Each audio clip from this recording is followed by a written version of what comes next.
दोस्तों नमस्कार, मैं हूं प्रभात और आप मेरे साथ देख रहे हैं बिजनेस और फाइनेंस ब्लॉग। यहाँ पे हम बात करेंगे स्टॉक स्पेसिफिक इंफॉर्मेशंस की। और इसी क्रम में आज जो हमने स्टॉक लेके आए हैं स्टडी के लिए, वो है कोल इंडस्ट्री से रिलेटेड, जो कोल सेक्टर में काम करती है, माइनिंग सेक्टर में काम करती है। और हम जानेंगे इसका मार्केट की मूड क्या है, फंडामेंटल्स क्या है, दोनों को आपस में कंपेयर करेंगे। क्या फंडामेंटल्स के बेसिस पे मार्केट का मूड किस तरह से चलती है। ये कंपनी का नाम आपको पता चल गया होगा, द शेंदूर में द मैगजीन एंड आयरन ऑडिस लिमिटेड। इसकी आपको रेट बता दूं, आज के ट्रेडिंग सेशन में इसमें 2% की गिरावट आई, जो कि 361 पे बंद हुआ, 7 रुपए की नॉमिनल से गिरावट के साथ। हम जानेंगे इसका फंडामेंटल, साथ में जानेंगे इसका और भी बहुत कुछ। ये इसके वेबसाइट्स पे आपके पास सेफ दिख रहा होगा, safe systemic scientific and sustainable mining. इनका जो ऑब्जेक्टिव है यही कहता है, safe systemic and scientific sustainable mining, जिस तरह से माइनिंग करती है। और ये कंपनी माइनिंग में पता है, माइनिंग में जो भी चीज़ें होती है सब कुछ करती है कंपनी। इनकी वेबसाइट पे आपके पास अच्छी खासी इन्फॉर्मेशन मिलेंगी। बिजनेस वर्टिकल्स क्या है, कहाँ पे क्या क्या इनकी प्लान प्रोजेक्ट चल रही है, अपकमिंग प्रोजेक्ट क्या है, अ, इसका लास्ट प्रोजेक्ट क्या था, कौन से प्रोजेक्ट अभी तक कर चुके हैं। इनका यहाँ पे ही एक रिवेन्यू मॉडल्स और इबिटा की बात कर रहे हैं, अपने वेबसाइट पे भी लिखा हुआ है। इसके फाइनेंशियल ईयर के अकॉर्डिंग लिखा हुआ है, 23 में 22 में। इनकी इबिटा की बात करते हैं, सारी इन्फॉर्मेशन यहीं पे है। आप देखेंगे, यदि इसके इबिटा की बात करें तो इसके अंदर तो इसका 2125 करोड़ का है, जैसे इबिटा है इसका 551 करोड़ का है। पीबीटी की बात करें तो 359 करोड़ का इसके वेबसाइट पे लिखी है। अब यही डेटा हम कहाँ पे सर्च करेंगे, हम अपने जाएंगे, हम बीएससी के पोर्टल पे देखेंगे। और ये क्या, इस तरह से उनकी वेबसाइट्स पे सारे इन्फॉर्मेशन हैं। हमने पहले कोई भी कंपनी को जानने के लिए उनकी वेबसाइट्स पे देखते हैं, उनकी वेबसाइट्स पे क्या क्या इन्फॉर्मेशन हैं। एनुअल रिपोर्ट्स हैं 2023 तक के, फाइनेंशियल रिजल्ट, बोर्ड मीटिंग, सारे इन्फॉर्मेशन इसकी वेबसाइट्स पे अवेलेबल है। अब हम सीधे चलते हैं। इनकी जो क्लाइंट्स हैं ज़्यादातर वो हैं BMM, जेड, JSW, क्लोड्सकर, मेटल्स, ये सारे इनके क्लाइंट्स हैं। कहते हैं आवर क्लाइंट्स, और कंपनी के अलग मोटिव्स और स्टडीज़ है। चलते हैं हम सीधे अपने पोर्टल पे, जहाँ पे हम सर्च करेंगे पूरा स्टॉक की एनालिसिस। स्टॉक एनालिसिस में आप आपके साथ हम सबसे पहले देखते हैं 52 हाई की, और दोनों का एवरेज निकाल के देखते हैं जो क्या इसका जो रेंज निकल के आता है वो किस तरह का रेंज निकल के आता है। तो इसका 52 हाई की बात करें तो 613 रुपये का है। 52 लो की बात करूँ तो 156 रुपये पे। इसका मतलब ये जो रेंज है ना, वो काफ़ी गैप का रेंज है। और इन दोनों के एवरेज करके देखेंगे तो आपको कितने के आसपास आती है। आप सिंपल देखें, 780 के आसपास की जो वैल्यू है उसको सीधे कम कर दीजिए। तो उसके बेसिस पे एवरेज निकालते हैं। एवरेज निकालने के बाद आपको पता चलता है इसका ट्रेंड कहाँ पे कर रहा है। इसका मतलब ये जो सर्किट अभी जो अमाउंट है इसका, वो लोअर साइड में चलने के लिए तैयार है।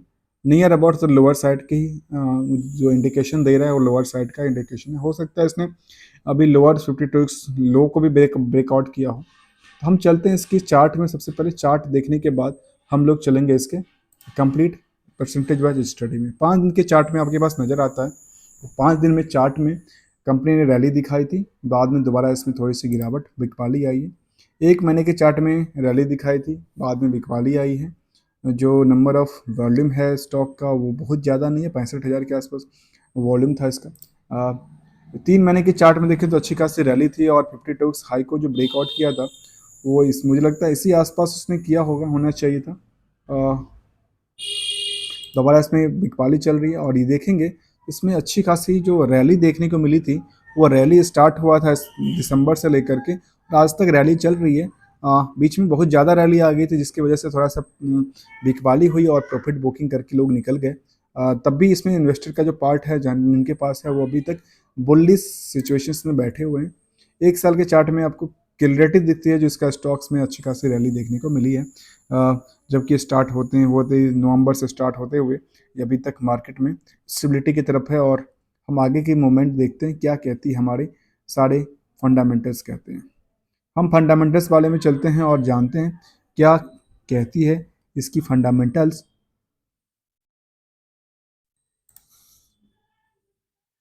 कॉरपोरेट एक्शन के अंदर देखेंगे तो रिसेंटली अभी 24 के अंदर इसने बोनस इशू दिया था।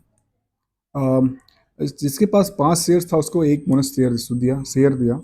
इसके बेसिस पे आप देख सकते हैं यदि इसका प्राइस जो है डाउन साइड आई और मार्केट में जो स्टॉक थी वो उनकी काउंटिंग ज़्यादा हो गया, क्योंकि 5 शेयर के बदले एक शेयर सबको एक्स्ट्रा मिलता है।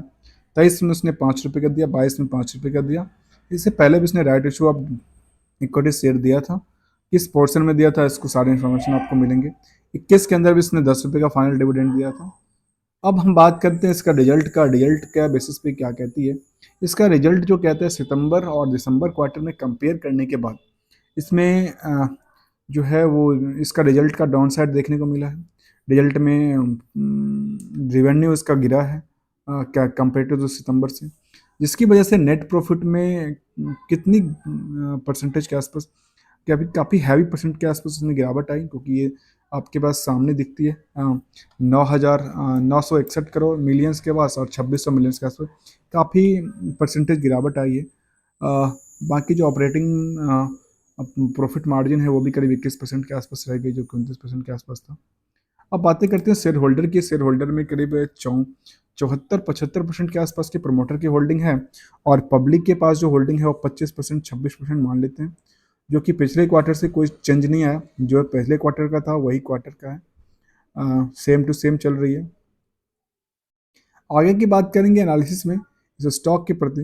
तो स्टॉक के प्रति जब हमने इसका बैक टू बैक इंफॉर्मेशन आपके सामने रखता हूँ, जैसे 10 साल की पहले से हम स्टार्ट करते हैं। 10 साल पहले कंपनी लिस्टिंग हुई और 10 साल में अभी तक का जो इसका परफॉर्मेंस रहा है, उस बेस पे इसमें करीब 1100% का इसके स्टॉक में जंप आया है।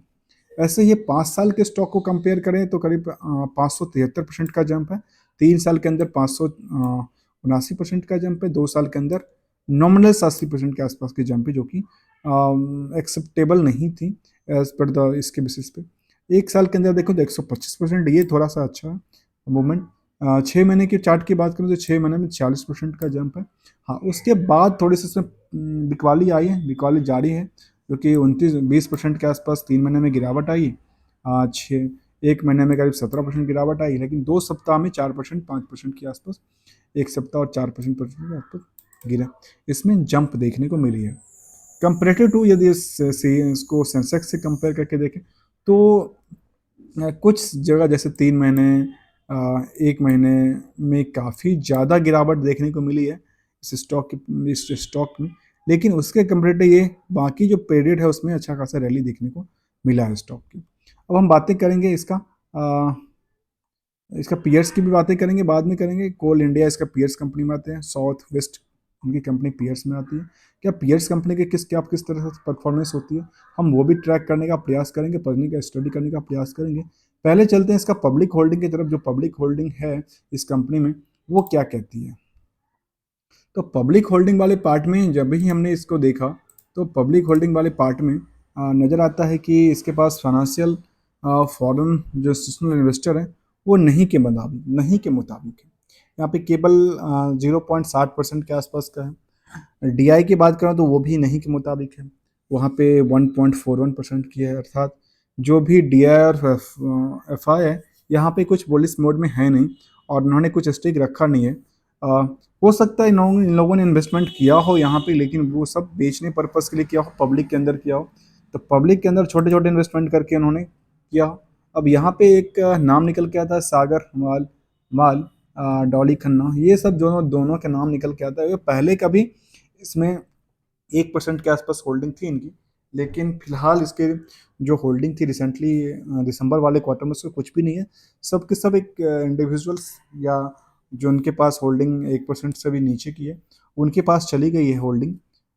तो ये एक फॉर्मल शेयर होल्डिंग पैटर्न होता है, वो भी हमने डिस्कस किया यहाँ पे चीज़ों को समझने के लिए। और हम बात कर रहे थे the संदूर manganese and iron honours limited के ऊपर, जो अच्छी खासी रैली के साथ अभी मैं इसको ओवरऑल आपको बताऊं। मैं कोई एडवाइस रिकमेंडेशन या कुछ ऐसा शेयर नहीं करता हूं यहाँ पे, लेकिन ओवरऑल आप चार्ट में देखेंगे तो आपको नज़र आता है कि कुछ पीरियड में इसका डाउनसाइड देखने को मिले, लेकिन ओवरऑल इसका 6 महीना और 1 साल के अंदर इस स्टॉक में तब भी परफॉर्मेंस करके दिया है मार्केट को।